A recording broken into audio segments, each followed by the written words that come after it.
Bob Herbert's op-ed.tv is made possible in part by the CUNY TV Foundation with the support of Ann Ulnick.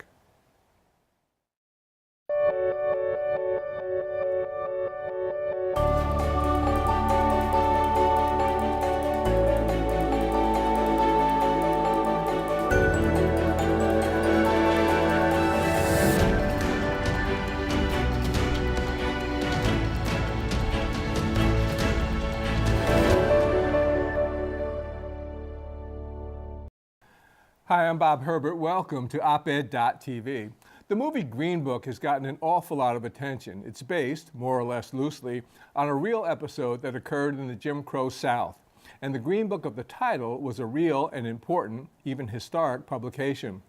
My guest made that publication the focus of an editorial in the New York Times. He's Brent Staples, a former colleague of mine at the Times, and one of the best thinkers and writers at the paper. Brent, thanks for coming in. I appreciate it. Very kind of you to say. Don't make me blush on TV. For people who have not seen the movie and who don't know, what was the Green-Book? The Green-Book was a travel guide for Negroes, as they were called then. Mm-hmm. It was created by Victor Hugo Green, who was a mailman who lived in Harlem. And he began to see that black people traveling in the 1930s were regularly turned away from hotels, from restaurants. And so he started to put together a guide of safe places where black people could go. They could eat, they would know that their families could stay overnight. And this was strung across the country. Black people who were in the middle of the sort of automobile boom. And black people were middle class, buying cars, trying to outrun Jim Crow. But the more they traveled, the more they ran into sundown towns where they couldn't be there after dark. They ran into roadside motels that wouldn't house them, and they ran into restaurants that wouldn't feed them. The Green-Book started out in 1936, was mainly about New York City. It was all about New York City.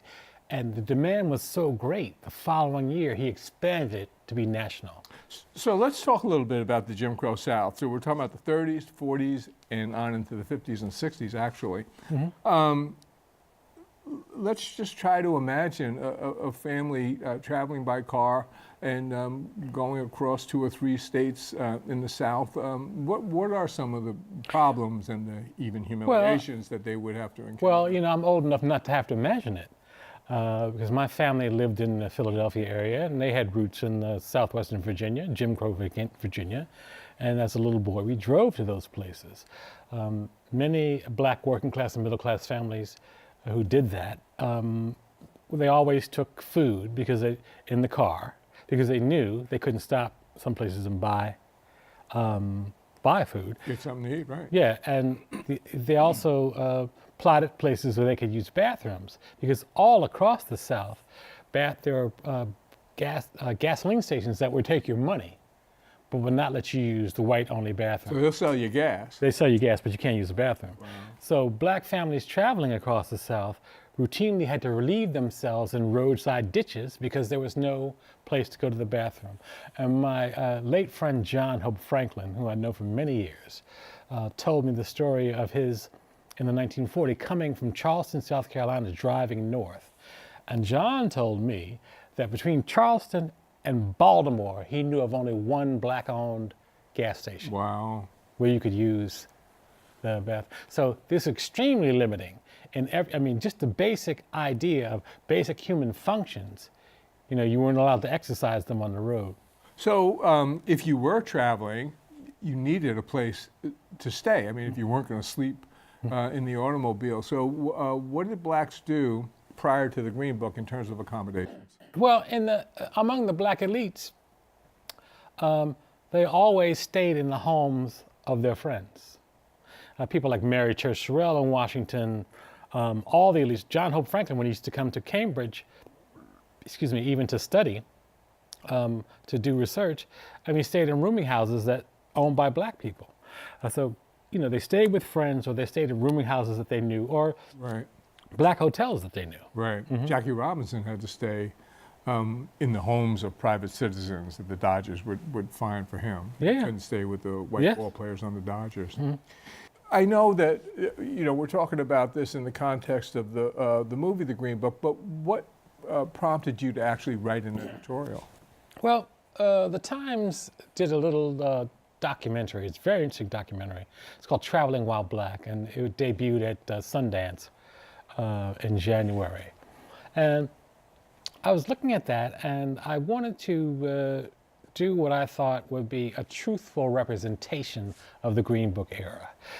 A lot of people are complaining about the Hollywood film Green Book, right, because it's only sort of tangentially about the Green Book at all. As a matter of fact, one gets the impression that they took the title Green Book as a teaser, but it's not. The book doesn't scarcely even appears in the film, right, and it's not really about the hardship of middle-class black people trying to travel and trying to have a normal life. And so I wanted to do a piece that would render that clear for people, what it was like. And the other thing I wanted to do was to make clear to the readers that Jim Crow was at some point everywhere in the United States, and that liberal New York City, for a long time, the 4-star hotels, 5-star hotels in Manhattan would not put up black people, no matter how much money they had. Yeah, I wanted to mention that. We've been talking about the Jim Crow South for obvious reasons, but these problems and humiliations actually were not limited to the South by any means. Not at all. And you tell the story of a black doctor, Dr. B. Price Hearst, who encountered a problem, as you point out, right here in New York City. Tell us about Dr. Hearst. Dr. Hearst is driving, I believe, from Toronto to his home in Washington, D.C. First of all, Dr. Hearst is he is a doctor at Freedman's Hospital in Washington, D.C. He is a graduate of Harvard Law School. He's a doctor and a lawyer. Hate people like that. Harvard Medical School. Harvard Medical School. He's from Harvard Medical School. So basically, he is one of the Negro 400 from Washington, and he's accustomed to being treated well where he goes. But he's also accustomed to Jim Crow, because in hotels and public accommodations in Washington at that point, blacks were routinely shut out of the downtown establishments. But he's clearly expecting that Manhattan would be different. So while he's on the road, he cables for reservations. He gets a response, a return telegram that says, yes, you have accommodations. There's 4 members of his family. He shows up at midnight, and I don't know what kind of car he was driving, but I'm sure it was something really nice because he was quite a wealthy guy. He shows up at the hotel, and the clerk looks at him and says, you have no reservations. How about that? And turns the family into the street in Manhattan at midnight. The Hearst family goes from hotel to hotel to hotel. They try 4 hotels in Manhattan, and they can't get in. They end up going to a Y in Harlem. In most instances, a Negro at that point would have let it ride. Right. This guy went home smoldering, writes a rocket to the NAACP, recounting the whole thing. Right. Walter White, his executive secretary, sees it at that point and says, the NAACP had a tactic, oftentimes of backing cases of upper middle class blacks, because the juries would see them and say, my goodness, these people are almost as white as me. And how are they get treated this way? Right. So they pick up this case, they go to court, and the Hearst family prevails against the hotel. Wow, so they won the lawsuit. They won the lawsuit and got damages from the hotel. Wasn't a whole lot of money, but by today's standards, it was several thousand, and it clearly stung the hotel business. I was just going to say, it's going to get the attention of other hotels. Yeah, it stung the hotel business in Manhattan. So he wins the case, and the letters are I was trying to find the legal documents, but I haven't been able to find them. But some of the paperwork is in the Library of Congress now. So this case is a cause célèbre, right? He wins at 33. So 1936, when the Green Book, when Victor Green's Green Book first comes out, this is still a cause célèbre, because this inspires other members of the black middle class to say, I'm going to go and try to stay in this hotel. And if they don't let me in, I'm going to sue. So a chain of cases begins at that time. Right. So we're talking about traveling, and you make the point that a lot of African Americans would travel by car because bus and train travel, especially in the South, was so hideous for black people. But if you're traveling by car, by definition, it means driving while black. Right. Like if you encounter a police officer now, it's difficult enough. But give us a sense of what it was like traveling on the road in those days if you came across law enforcement. Well, I think it's very important. What we learned more and more is that schools do a pathetic job of explaining to people what segregation was like and how thoroughgoing it was across the country. If you were going driving across Route 66, for example, Route 66 was synonymous with freedom. Right. You remember? There was a song about right, it. Frank Sinatra, Nat Turner. Nat King Cole. Yeah. They did these. But literally speaking, there were hundreds of towns across the country. Many of them, there were probably 100 in Illinois alone. When you went there, when you passed through this, there was a sign that said, "Sundown Town, Negroes be out of town." I wanted to get to that. People don't know about sundown towns, so just stick with that for a moment. Yeah, oh, Explain absolutely. sundown towns. Yeah, sundown towns are places that disallowed the black presence after dark. You couldn't be on the street. I couldn't be on the street, and so basically, these towns they were in the South and the West. They were actually all the way to California. They had signs that would explain to you, big signs. Don't get caught here after the sun goes down. Exactly, and black people who worked in those towns, say as domestics or worked at restaurants, were explicitly instructed to be up and out of there before dark. Right. I mean, you could get arrested, you could get beaten, you could be killed.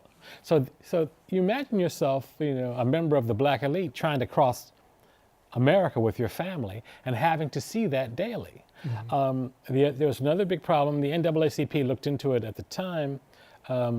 In some towns, if you happen to be a black doctor or a black lawyer passing through, driving your Packard or your Cadillac, there are people in clunkers who would hit your car.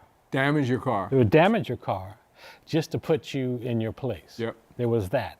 And then there was the sundown towns, there was deliberate damage, and then there was always, the NAACP writes about it in the early decades, police would stop people in nice cars and just assume, seeing a black person in a nice car, that they'd stolen it.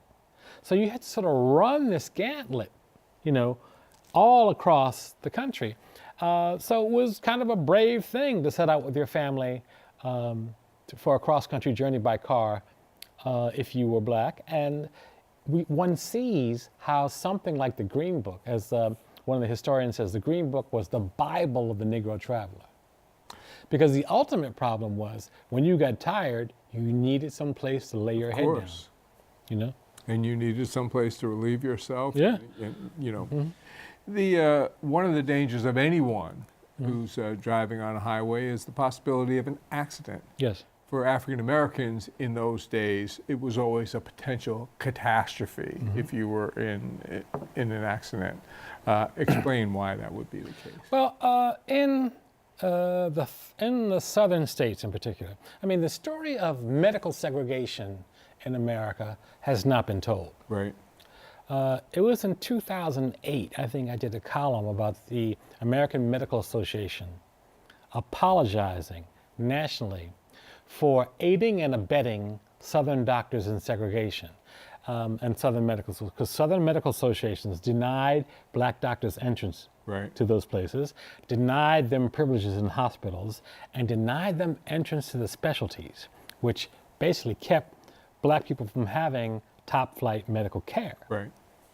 So in addition to that, in the 30s, there were some very high-profile cases of black people who were in accidents and died because they were rejected from white-only hospitals. In a big cosmopolitan place like Atlanta, for example, which had a huge population, Grady Memorial Hospital in the 30s had emergency services were assigned by race. if you had an accident and the colored ambulance was not available, none was sent. There was no ambulance. Right. You could die right there on the spot. And you died. And in 1931 is a famous case in Grady where the father of Walter White, the executive secretary of the NAACP, was struck by a car. He was so light-skinned that they admitted him to the white wing of the hospital. When his obviously colored relatives showed up to check on him, they dragged him off the examination table across the street to the filthy Negro wing where he died. So the sense of imminent death was ambient in those places. Exactly. So the Green-Book, I mentioned that, this was actually even an historic document, but it was not an in-your-face publication. You mentioned in the editorial that Green's approach was subtle and maybe even somewhat subversive. So talk about the tone, the tenor of the Green-Book. Well, it's truly a remarkable document, and it can be studied for years and years. But Green was saying to white businesses, he said, listen, and he was saying to white people and white corporate sponsors that this is basically a collection of information, a neutral collection of information, so that Negroes can have something honest to travel by. But there was a subtext, black people have a long history of speaking to each other in coded terms. Exactly. And so basically, actually they still do. It's true. And so basically he was saying to black people, he said to black people, for example, if you are traveling, you need to arm yourself with this book, right? Mm-hmm. For the white reader and the white corporate and the oil company that was thinking of supporting the Green-Book, which they did. I think Esso and Humble Oil supported the book. The federal government supported it. And some stations, they took it and handed it out because they were beginning to see that black people had money. Right. And he had to keep a non-revolutionary tone. Exactly. This is just neutral information. Black people, arm yourselves. So the white reader was saying, oh, this is sort of a travel guide. You just prepare yourself. And the black people were saying, yes, this allows you to steer your way around Jim Crow and all the dangers that you incur on the road. So it's a classic example of Negroes using coded language to speak to one another. You mentioned that in part because our histories of this Jim Crow era, of segregation, of racism, the stories are not well told in the histories. And you mentioned how pervasive the racism was in those days, and especially, and I'm not limited to the South, but also in the North. And I'd like you to talk about that, about the absence of opportunities for African Americans in those days, almost across the board. You mentioned about doctors who couldn't even get into the various specialties and that sort of thing. But talk about just how pervasive it was and how difficult it was to get ahead at all. Well, I think that it is so.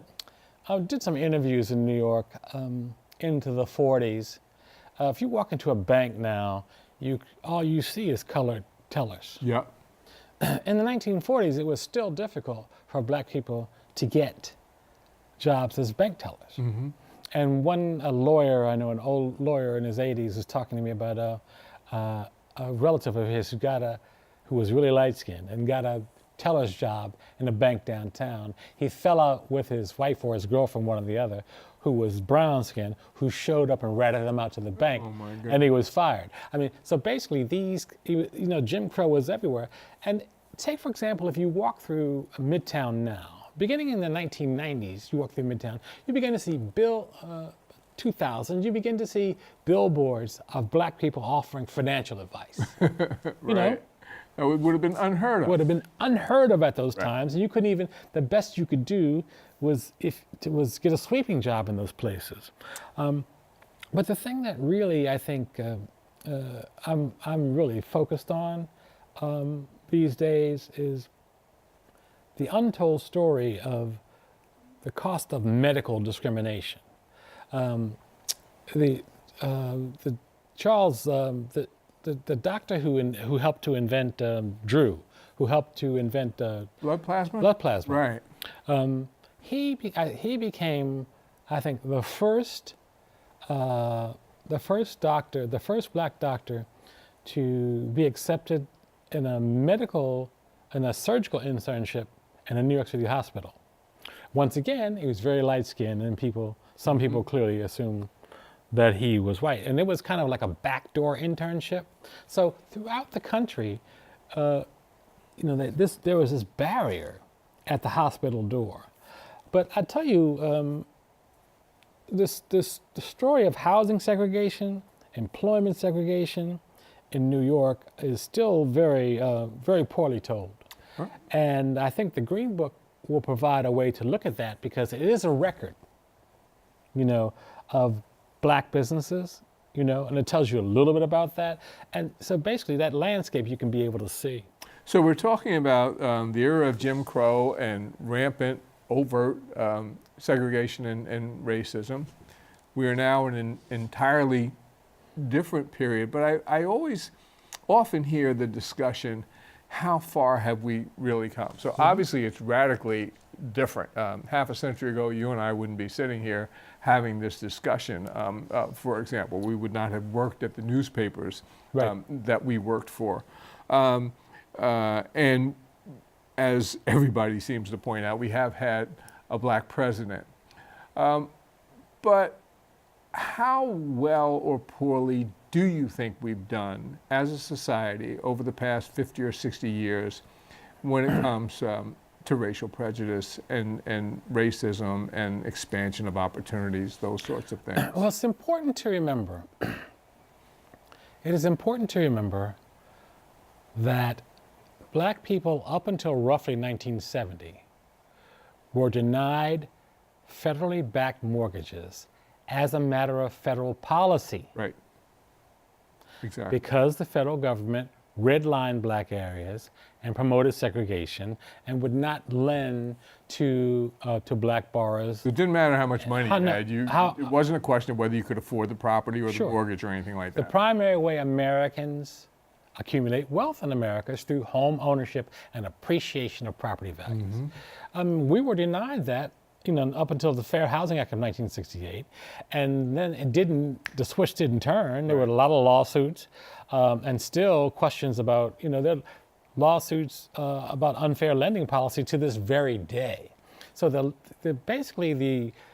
are some economists who think that the entire wealth gap between blacks and white families is attributable to that people could not gather property, could not accumulate wealth, and could not pass that on. White families accumulated wealth, of course. So many white families, over all those decades, exactly many right. decades. So a lot of people think that accounts for, some people think that accounts for the whole wealth gap. Yeah. We've run out of time. Brent Staples, thank you so much for coming in. Thank you for having me. Right. We'll be back in a moment with a final word.